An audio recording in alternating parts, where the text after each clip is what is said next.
De hecho, cualquiera de letras me ayudaría muy fácilmente en una poca hora de charla.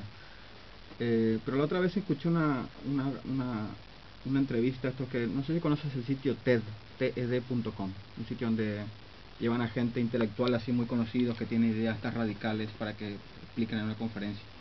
Y había uno de un educador, que no recuerdo el nombre, inglés, que ahora se mudó a Estados Unidos, y él criticó mucho el sistema educativo que tenemos. Él decía, en realidad todo nuestro sistema educativo está dice, hablando del sistema educativo universitario, montamos todo un sistema para alimentar al sistema educativo universitario, es decir, ser universitario es un objetivo en sí mismo. Y así criticaba a todo el sistema educativo, y dice, tenemos como una jerarquía de conocimiento. Por arriba todo está la ciencia, y luego por debajo pues hay otras áreas que tienen menos pedigrí o menos glamour. Dice, y hay una jerarquía, por ejemplo, después de las matemáticas pues aparecen cosas como la historia, geografía, y por debajo ya empiezan las de humanidades o letras, y dicen, bueno, pero hay una jerarquía. Música pues es más importante que teatro. Entonces dice, nadie quiere hacer teatro.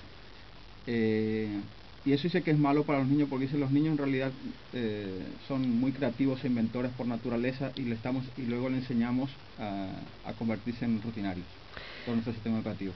Y es impresionante, es decir, luego podéis ver la charla esta, buscar en TED.com sobre el sistema educativo. No estoy de acuerdo con todo lo que dice, pero vaya, sí que tenemos un sistema educativo en general bastante que se retroalimenta con sus vicios. Por ejemplo, hace unos años, 20 años, uno que tenga título universitario tenía trabajo. Ahora hay que tener título universitario, un máster, unos cursos, no sé qué, para poder tener trabajo. I doncs el que mos